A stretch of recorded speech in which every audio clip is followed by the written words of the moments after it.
just go then, and you can eventually do you can do your own private recording back home at you. Oh, you want me to just go for it? Yeah. Okay. Yeah, sure. It's better to do that. Yeah, and then then you can re-record yourself back at the hotel room or something later today, and put it out on YouTube. Yeah, like really drunk. That'd be great. I'll just be like in underwear and a t-shirt. Like, all right, so hi everybody, I'm Billy Gray. I live in New York, and we're talking about passwords. Oh, great! Of course, that's when he starts recording. and I started like 5 minutes ago. All right. Thank you, and thank you. Sorry, I wasn't trying to be rude or anything. Thank you. My name is Billy Gray. I live in New York, and I work for Zetetic. And I work on the Strip, the Password Manager, and I help out on SQL Cipher, the open source encrypted database that is built on SQLite.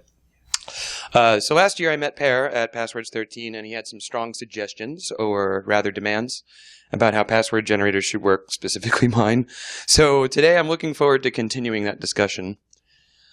So nearly every day we run into some waypost like this of authorization and authority that wants us to create a new account, use your real name, set a password, so we know it's you, right? So what kind of password do you choose? Whether you use a password manager or the same password all the time, there's still a moment of, of mental investment. Should it be random? Should it be saved for later? Should I make up something new? Use the same old thing? And if you're like some of us here, hopefully many of us, you might actually wonder if you're even capable of coming up, with a good, truly random password yourself. So in that moment, you're trying to guess how your choice at this screen will affect your future. Maybe your job, maybe something more serious that affects other people. And I know I'm trying to be funny, but, this is kind of serious, actually, when you're setting a password on an SSH key or your LinkedIn account, probably not so serious, but hey, some people really love LinkedIn. So, there are always these instructions on the screen, usually hidden until you hit submit, that tell you you forgot to use a special character, and the special character that you need to include is one of maybe 4 or 5 special characters they've enumerated, not all the ones that are available to you. And we suspect that these limitations actually have more to do with protecting regular expression validation than actually anything particularly important. But there often aren't that many characters for us to choose from, really. We've got 0 to 9, we've got upper and lowercase letters, and punctuation in the basic Latin set at the lower end of Unicode. So there's no nania, no sedia, no umlaut allowed. Why do we make these requirements? Mostly we want to encourage people to use random passwords or quote-unquote better passwords, because we don't. We know that people don't use good passwords. We know sometimes we don't use good passwords. We've seen the research. We've been here at the conference. So maybe it's not working. But I would like to call these common restrictions. They constitute a policy that people now default to. So we heard yesterday during Julia Angwin's excellent keynote, she uses a 5-word password for high entropy. But then she capitalizes a letter and throws in an exclamation point because she has to. And my friends, think that this is the way to make their passwords safe too. When I talk to them, they're like, "Oh, what kind of password should I use?" I use encyclopedia, but I capitalize, 3 for an E and I put a 1 on the end. That's good, right? So, as most of you know, these types of passwords tend to be really easy to crack because the policy forces people into patterns they can remember. Patterns that we can guess and break with Hashcat pretty easily. And on top of that, some sites don't protect your password very well at all, right? Microsoft recently recommended in a research paper that people have been discussing that we begin to use easy to remember throwaway passwords repeatedly for sites we visit where our own security requirements are perhaps lower, or where we think the risk of it being stored insecurely and eventually exposed is pretty good. And I think they have a point, but I'm not sure I'm ready to take that bait.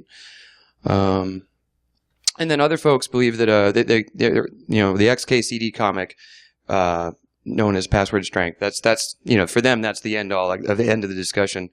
You take some random words, you stick them together, you get a ton of entropy. We're gaining strength against the password cracker for every single character we're adding. I'm sorry if this is very base. Well, but I just don't want to leave anybody behind here. So correct horse battery staple. I I wonder how many people actually employ this strategy. I mean, besides Julia, did anybody here actually use? I mean, if you don't mind saying, do you use this strategy? Yeah. Anybody else? Yeah. Cool. Interesting. I don't. I'm a little lazy, but each extra letter does work. It does mean a lot for now, but I wonder how long it will matter. It will always get context for it. Don't realize that the words need to be picked through a completely random process. Yeah. And that's, I mean, it's a fantastic comic, but that's one thing it doesn't communicate. And I've seen discussions where people are confused about that. Mm-hmm. So they're just making up, they're pulling phrases out of comparison. Yeah. Two dice in the corner there. Yeah. Yeah. Sorry.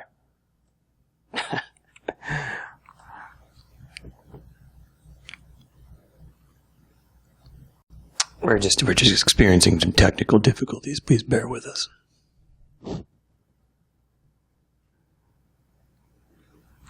Correct horse battery staple. Did you guys see anybody here went to Passwords 13 last year besides Jeff? Yeah. Did you guys catch that? I forget the name of the talk, but there was a Hashcat talk in which they were specifically pursuing passphrases. Using their pattern matching attacks to go after that. You know what? I'm just going to proceed because what I want to talk about, that's what I want to talk about. So if we're picking, even if we're picking the words random, there will come a point at which these guys are going to get good at breaking for randomly chosen words from the English dictionary in basic Latin characters. Our understanding of what is difficult too is also rapidly changing. So while we may get a lot more entropy for every single character we add, it feels like a sliding. You're sliding down a hill. It's maybe a losing battle. We'll see.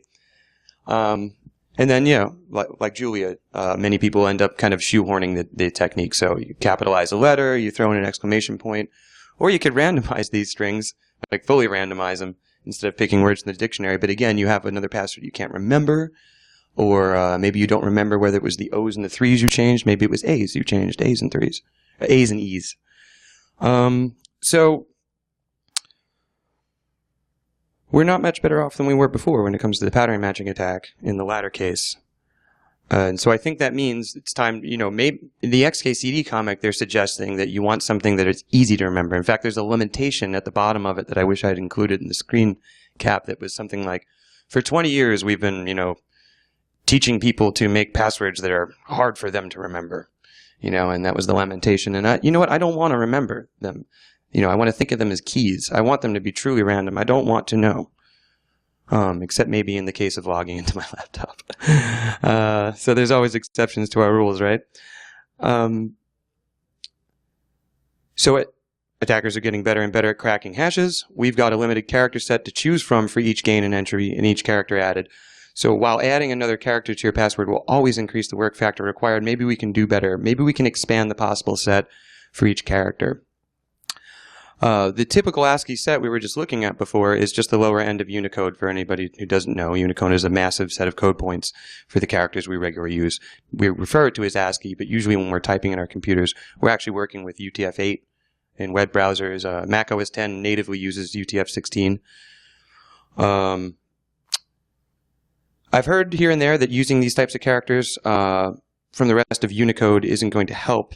That it won't prevent Hashcat from cracking your password. I suppose that's true if you're using patterns. But if we're talking about truly random passwords, I think it's kind of a ridiculous suggestion that expanding the set of available password characters we choose from to create our passwords wouldn't give us more entropy.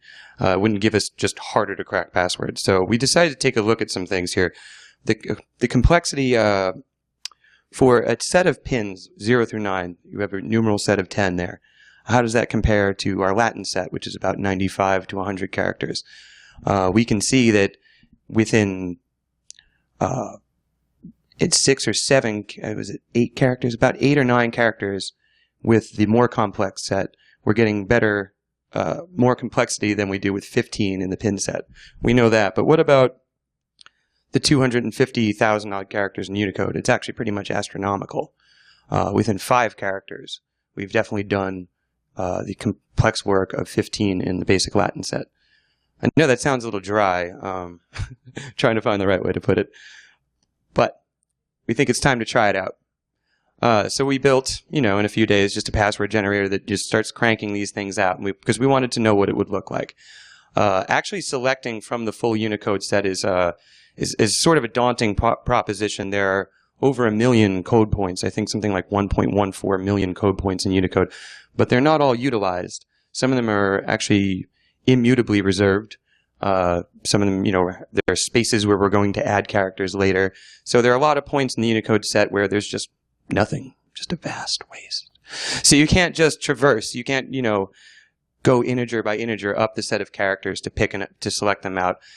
So what we did here is we selected out 55,000 characters from various palettes in the Unicode.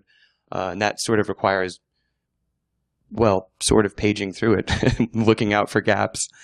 But so this isn't hard to do, putting this together.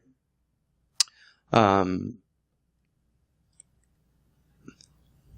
think, yeah. Oh, yeah, I forgot I had those. Yeah, sorry. This is a sample. Yeah, okay. Oh, yeah, the URL. Yeah. I'll give it out later. But Password Blaster is just a sample app that we're going to put on GitHub. And basically we wanted to see if people could use this and start, saving these passwords and making use of them. But the next question is how useful is this? We surveyed 25 popular websites from Alexa Top 100 and personal favorites, and I would have liked to have surveyed a whole lot more. Maybe this is one of those jobs for Mechanical Turk, but signing up repeatedly for accounts and then going through the setup process over and over and over again takes a lot more time than you might imagine. But we suspected many of these websites would not accept these passwords. Websites like Yahoo, LinkedIn. We kind of figured this wouldn't work, maybe, but we're not sure. You have to see, right? We also, and this was maybe a little bit naive, we thought that maybe if we forced these passwords to have one basic Latin numeral, one lowercase character, one uppercase character, one meta character, if we included those basic requirements that your Bank of America login wants to have, then maybe it would let you get away with these Unicode characters. So the results are that they did work in many of the sites, but my notion was a little bit naive. So 14 of the 25 accepted them. That was a lot higher than I expected. But the odd thing was that all those who were rejecting the Unicode characters were rejecting, even though we met their requirements in terms of having an uppercase A and a star and whatever. And this was really surprising. Those accepting Unicode had almost no restrictions. So, for instance, Reddit.com has a password policy of like one character. You just have to have a password. I tried to put in 0. It didn't work out. Like, no password. But, yeah, they will accept anything. Doesn't matter. And that seemed to be the case across the board for every single site we surveyed. Anybody that let us use Unicode characters didn't care at all whether there was an uppercase and a lowercase and a number and a meta character. They didn't have any kind of restrictions at all. I'm missing slides. Awesome. This is going real well. Anyway, that is basically how it turned out. We think this is going to work, but we think we actually have to start using it. We have to actually provide password generators that provide these or at least provide the option for people. I think if you give people the option, I think they will start using it. I'm sure chaos and calamity is going to ensue, and I would like to talk about what you were saying before in terms of your experiences with people and their master password. But I think if people start using these things and they start going to sites where they can, and a lot of sites are allowing them, they're going to get used to it and they're going to like it. And then when they go to bankofamerica.com and it doesn't work, they're going to email. People email, right? You have customers. People email. They are prolific. They get upset. Boy, can they really write letters.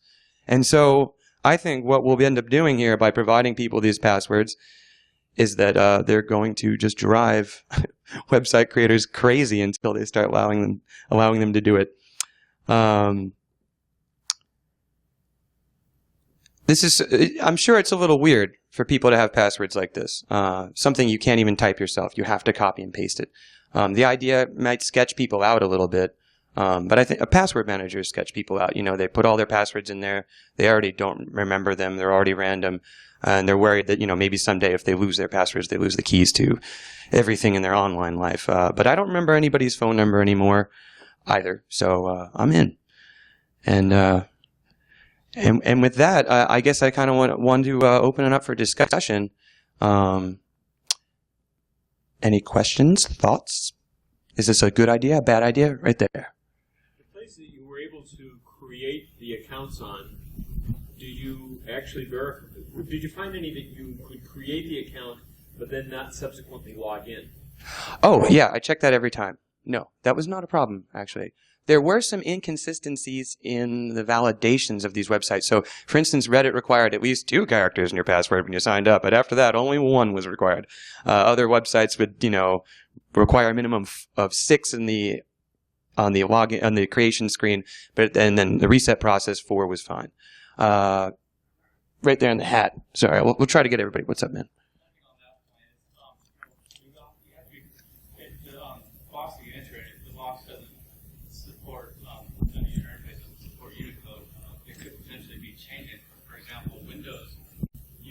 Ooh, yeah. Let's say, for example, you entered an Enye or an accident vowel or something, it would just convert to an N or a vowel. Yeah. So you thought you were entering in Unicode characters, you thought it supported it, but really turned out it didn't at all. Yep. It just converted it to Latin characters.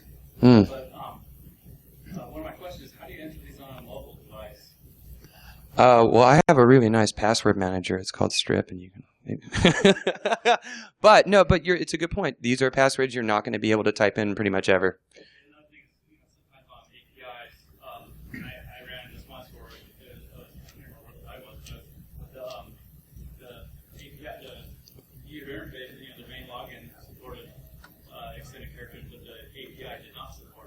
Mm-hmm. There you go. Yeah, Windows is interesting. What is it's a Latin char set that it defaults to, but I think we're at a time where we can encourage this at least for web use because we're seeing UTF-8 all over the place, and that does support this very well. Jeff, you had a question? Well, I was going to say what I was. Yeah. Bring up what you said before. Related to what you were saying, with one password, with people entering their master passwords, we accept UTF-8, but we found that just even when people moved from keyboard to keyboard, someone with a German keyboard versus a US keyboard, and then they moved into a US keyboard, found that for whatever reason, umlaut. Yeah, but this is the master password where they're typing it in themselves, right? They're typing it in themselves, Yeah. coded differently. And I think that for you to test whether these things really do work on these sites, or whether they're actually just getting translated, you should probably try them. You should try. Oh, that's an interesting point. Maybe what ends up in there is garbage, Yeah. but it's your garbage. So it might turn into the same garbage when you're using the same browser and the same. That's a really good point. context. Well, I don't think we have to worry about that too badly when it comes to web forms and UTF-8. But when it does come to like hardware compatibility on your local Mac, sure, absolutely.